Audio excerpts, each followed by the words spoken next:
Man, I remember when I was young, one of the things that used to hang me up when I was playing sports was that whenever I noticed that there was a wrong or something was not quite right, if there was a penalty that was missed, if there was a player that got away with something that they should have been penalized for, I was the first to let the officials know. I was the first to walk up and I would complain. Didn't you see that? You saw that? You saw them grab my jersey. You saw them grab my face mask. You saw them foul me. Why am I not shooting two baskets? I used to always get hung up on that. And when my dad used to scream from the crowd, he would tell me, Joe, focus on what you have to do. Focus on the game. Focus on only the things that you can handle. And I remember being so frustrated. My emotions would get so the best of me. I would be so caught up in the previous play or the previous possession, and it would cause for my performance to be affected. And I don't know about you, I'm sick and tired of people having that much control over me. People can do you wrong. People can call you all kinds of names. People can put you in positions that you shouldn't be in. And you're so hung up with getting them back.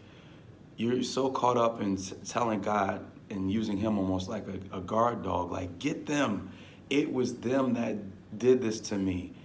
I want to get them back. No, I'm going to let you get them, but I need to remind you, get them. Make sure you don't forget them, but make sure that you get them. And in those moments, our emotions are so caught up in what was instead of embracing what is, instead of looking forward to what will be, that we can get caught, and that can be a trap for us not to go higher. God is calling us to shift. There's a shift that God is doing right now, and he wants you to be a part of it. But you can't be a part of it if you're continually looking in the past and you're continually focusing and having your emotions wrapped up in situations that you're no longer a part of. It's time for you to let it go.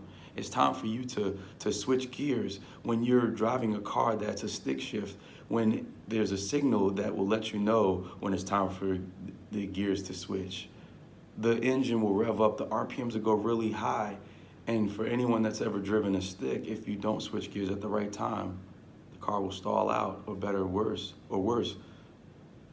the engine will be affected. The engine may be damaged. Do you want to cause damage to yourself? Do you want to cause damage to your process? Do you want to delay something that you could have looked over or went over or stepped over or said, man, it's on, it's not, that's, I'm better than that. I don't need to hold my emotions in a situation that doesn't even make a difference. There's a part of us that needs to elevate above the circumstances that we've been in and no longer carry the label that we cannot be labeled by. We're children of God. That is our label. We're kingdom citizens. That is our label. Not the names or not the situations that we've been through before. We've asked God for forgiveness. We've repented of our sins. We've turned away from those old things, and we're embracing the things that are ahead of us. We're pressing toward the mark of the high calling of Jesus Christ. That is what we're doing. So it's time for us to shift gears, and God is challenging you to shift gears. Vengeance is mine, saith the Lord. The Lord will deal with the things that are wrong. It's not always on us to continually try to right a wrong, because to be totally honest, not everybody's going to accept our wrong as wrong. They've been doing wrong so long that it seems right to them. They'll justify the reason that they're continually doing wrong.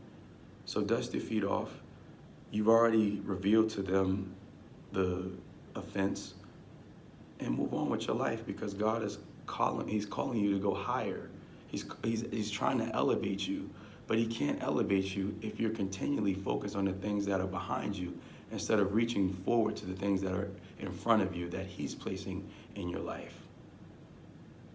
Let's go. It's time to stop and time to start obeying and listening and heeding the instructions of God, and not worrying about the people around you that are going to try to get the best of your emotions. They're always going to try to do that.